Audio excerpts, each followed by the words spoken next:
Question number 2 है, आंधी आने से एक पेड़ टूट जाता है और टूटा हुआ भाग इस तरह मुड़ जाता है कि पेड़ का शिखर जमीन को छूने लगता है और इसके साथ 30 डिग्री का कोण बनाता है। यानी क्वेश्चन कहना चाह रहा है कि मान लीजिए कि एक पेड़ है, लंबा है, जो क्या होता है आंधी आने पर टूट जाता है।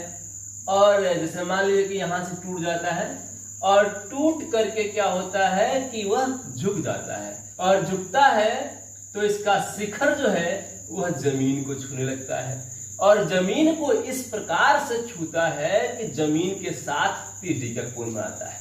मान लीजिए कि यह पेड़ यहां से टूट जाता है तो इसका शिखर जो है ऐसे आकर के जमीन को ऐसे छू लेता है और जमीन के साथ 30 डिग्री का कोण बनाता है। यहाँ 30 डिग्री का कोण हो गया। तो यह जो हो गया सो इस पेड़ का टूटा हुआ भाग जो झुक गया है। अब मान लेते हैं हम लोग कि ए, बी और सी यह एक समकोण त्रिभुज हो गया। क्वेश्चन कह रहा है फिर पेड़ के पाद बिंदु की दूरी जहां पेड़ का शिखर जमीन को छूता है 8 मीटर है। अब पेड़ के पाद बिंदु की दूरी जो है पेड़ का शिखर जहां आकर के जमीन को छूता है यहां से 8 मीटर की दूरी है पेड़ की। तो 8 मीटर हो गया यहां से पेड़ के पाद बिंदु की दूरी। अब क्वेश्चन कह रहा है कि पेड़ की ऊंचाई ज्ञात कीजिए। तो पेड़ की ऊंचाई ज्ञात करना है हमें, तो हमें झुके हुए भाग की ऊंचाई नहीं ज्ञात करनी है या खड़े भाग की ऊंचाई नहीं ज्ञात करनी है, हमें इस पेड़ की ऊंचाई ज्ञात करनी है। यानी कि हमें खड़े भाग और इस झुके भाग दोनों की लंबाई को जोड़कर बताना है। तो अब देखिए इसके लिए हम क्या करेंगे, यहां पर हमें यह कोण पता है कि 30 डिग्री का है और इसका अगर इस कोण को देखते हैं तो इसके सामने वाली भुजा लंब होगी और यह आधार होगा और यह कर्ण है। तो हमें यहां पर क्या करना है कि इसको और इसको दोनों को ज्ञात करना है, ज्ञात करके जोड़ना है। मान लीजिए पहले हम लोग इस भुजा को ज्ञात करते हैं और इसको ज्ञात करेंगे तो यह लंब हुआ, तो लंब यह है और यह आधार है। तो लंब और आधार में अनुपात बताने वाला त्रिकोणमितीय अनुपात कौन है, tan और cot है। तो tan और cot में से दोनों में किसी का प्रयोग हम लोग कर सकते हैं। तो आइए हम लोग tan का प्रयोग करेंगे। आइए पहले शुरू करते हैं इसको। माना कि ए बी बराबर पेड़ का झुका हुआ भाग। हम ए बी को पेड़ का झुका हुआ भाग मान लेते हैं और बी सी बराबर पेड़ का खड़ा भाग। और बीसी को क्या किए तो पेड़ का खड़ा भाग मान लिए। फिर ए सी बराबर पेड़ के शिखर से पेड़ के पाद बिंदु की दूरी कितनी है, 8 मीटर है। तथा एंगल बीएसी बराबर, बीएसी क्या है तो पेड़ के शिखर का भूमि के साथ बनाया गया कोण। तो लिख देंगे हम लोग पेड़ के शिखर का भूमि के साथ बनाया गया कोण कितने डिग्री का है तो 30 डिग्री का है। अब समकोण त्रिभुज एबीसी में, समकोण त्रिभुज एबीसी में यहां पे हम इसको ज्ञात करना चाहते हैं पहले बीसी की लंबाई। तो बीसी इस कोण ए के लिए लंब है और इसको जानते हैं हम लोग जो आधार है, तो लंब और आधार में संबंध बताने वाला त्रिकोणमितीय अनुपात tan है या cot है, तो tan का प्रयोग करते हैं हम लोग और tan 30 डिग्री का मान लेते हैं यहाँ tan 30 डिग्री बराबर, तो हम जानते हैं कि tan थीटा बराबर लंब बटा आधार होता है, ऐसे हम लिखेंगे यहाँ पे BC बटा AC।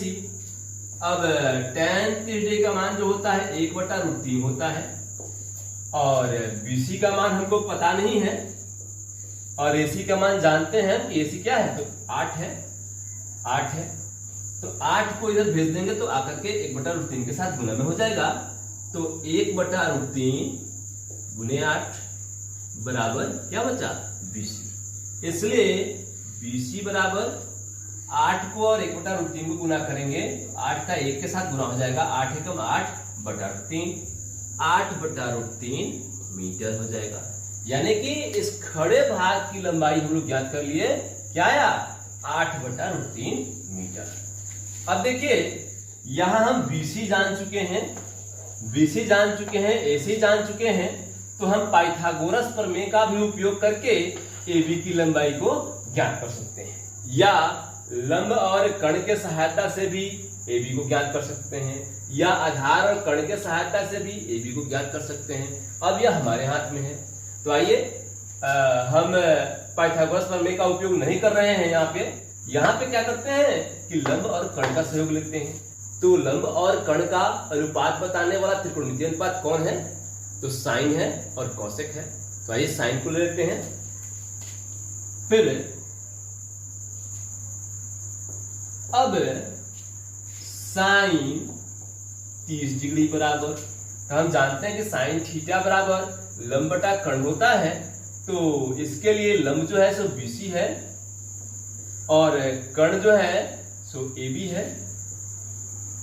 अब साइन 30 डिग्री का जो मान होता है 1/2 होता है बराबर BC का मान अभी हम निकाले हैं कि BC जो है 8/√3 है, तो BC के जगह पे हम 8/√3 लिख देंगे और बटा AB। अब AB को इधर भेज देंगे और 2 को उधर भेज देते हैं, तो AB आकर के 1 में गुना हो जाएगा।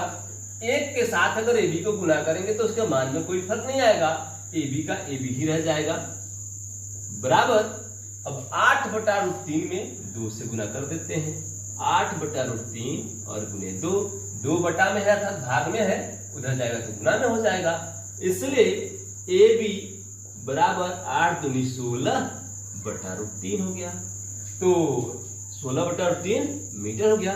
तो इस प्रकार से हम लोग पेड़ के दोनों भागों की लंबाई ज्ञात कर चुके हैं। अब दोनों को जोड़ देंगे तो पेड़ की लंबाई निकल जाएगी। इसलिए